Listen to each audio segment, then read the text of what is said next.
What's up, what's up? I got this kit in the mail yesterday, and I have to work on it. I am still working on the Bandai 172 X-Wing, but I've got to work on this. This is the 144 Bandai Millennium Falcon from the Force Awakens. And I am going to light it. I just don't know how much I'm going to light it yet because the cockpit is really, really small. But definitely the engines. We'll see as I go along. So let's get it. And I've got some of the parts here. I'm doing like a little test fit and everything. So here's the main body. The mandibles come separate, and then you attach those later. But together, the kit's probably about 10 inches by about 7.5. Now, this is my hand. So this is a good sized kit to be able to get the Falcon and, you know, be able to put it somewhere on a shelf or something like that. It won't take up a whole lot of space. Also, this will kind of be a good prelim to doing the fine molds 172 Falcon, which I also have. I'm going to try something different with these videos. I want to do kind of a step-by-step thing and just like do the mandibles all the way from the painting, the weathering, the assembly, and complete that part. The way this kit's broken down makes it easy to do everything in sections. So I'm going to work on the mandibles, prime them, and then paint them, and then detail them and get them all glued together so they're ready to go on the main body. It's a cool little feature on this kit that I want to show you real quick. There's one of these for each side of the mandibles, and what they've done is, as you can see, there's some piping and stuff on this piece, and then there's some detail on this piece and on the other side, and then the same with this one. There's some piping. So what you do is you'll be able to paint it, weather it, and then put the pieces together. This piece goes on top, and then this piece goes on top of here like this. So you get your piping, you get your depth. It all looks really, really good, and then it inserts into the bottom here of the mandible.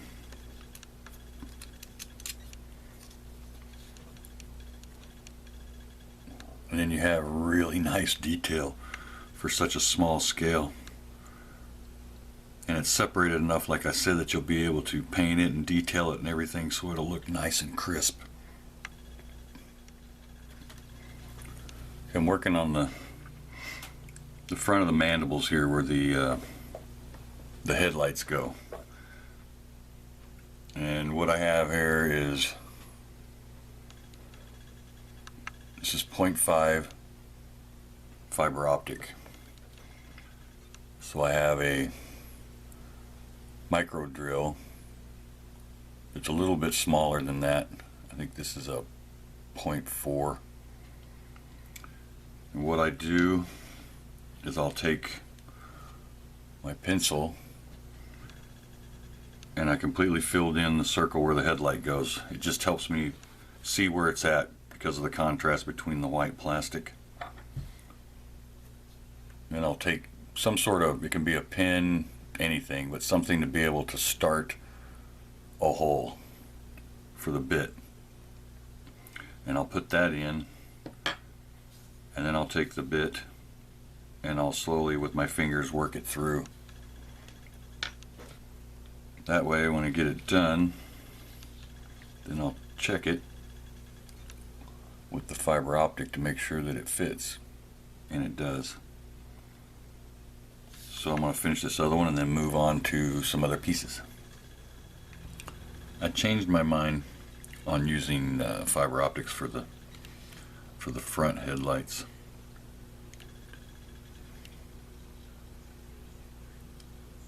What I wound up using is a 0402 SMD, which is really, really small. But it does give a better effect of what I want. Camera may not pick it up that well, but it looks like a headlight. So now let me show you how I put it together. Getting this in here was a little tricky. I first took a drill bit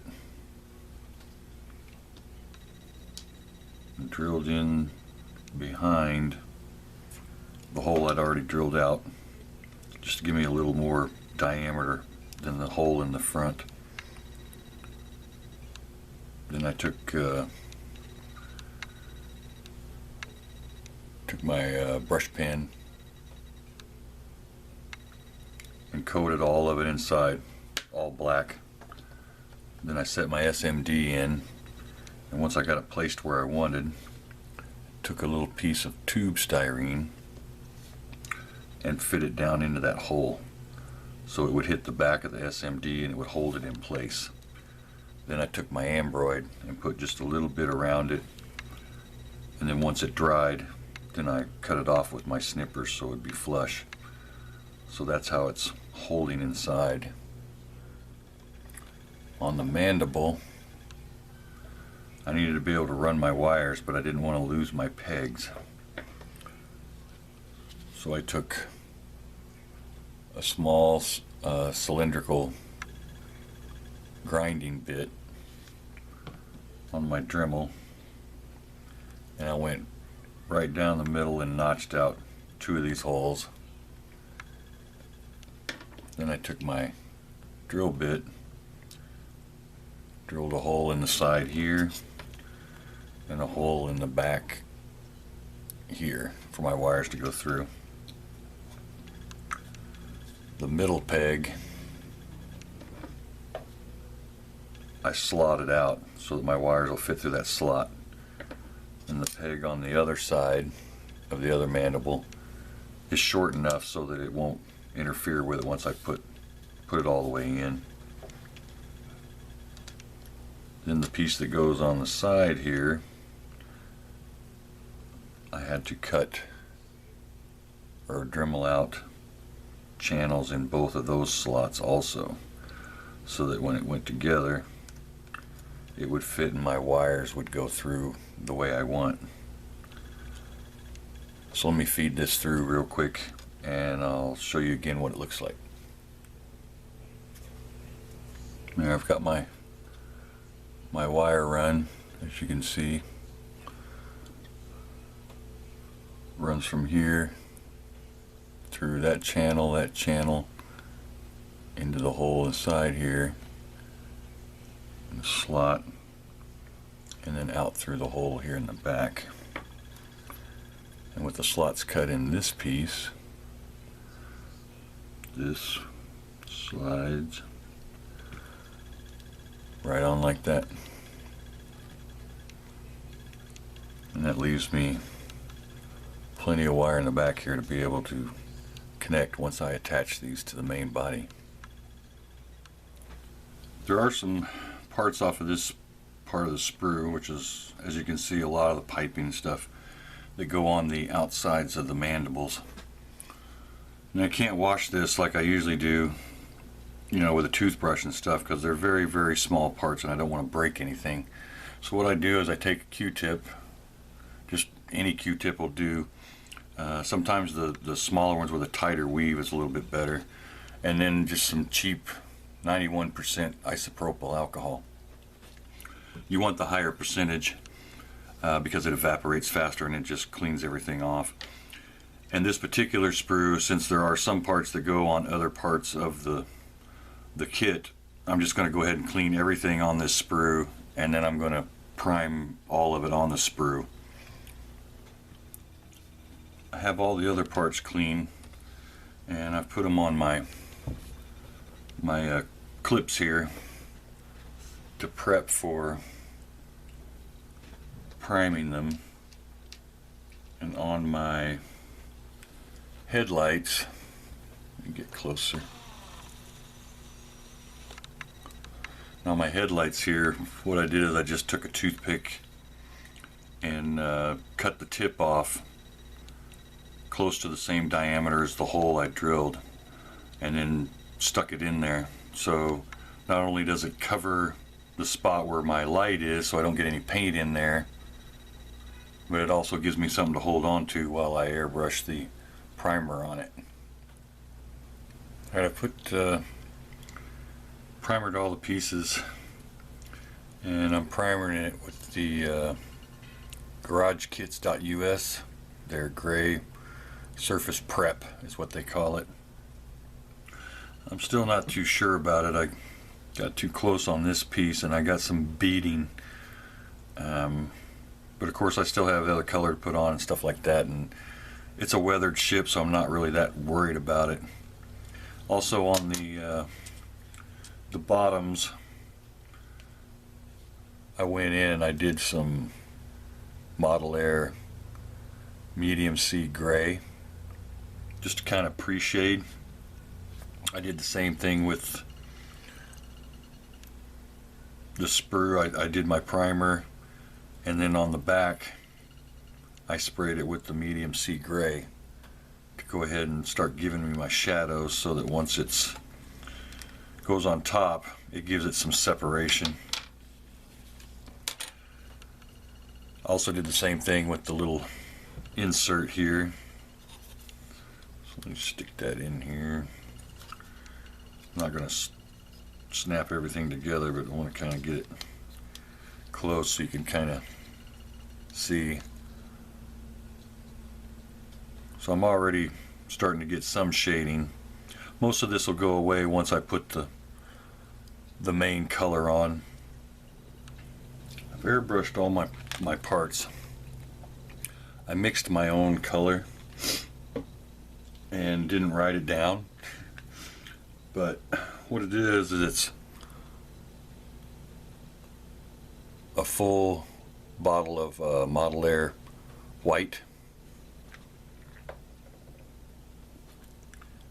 and probably about 20 drops of this Model Air US Air Force light gray, and then about 5 drops of the Model Air medium sea gray. And when I mix my colors, I mix them and then I'll put a little swatch out on a piece of typing paper, let it dry, see what it looks like, and then I'll adjust the color as I go. But I've got everything sprayed, got some pre-shading on the edges where it's going to fit in. So let me put one of these pieces together and then I'll show you what it looks like. Quick test fit of the mandibles. Show how they're progressing.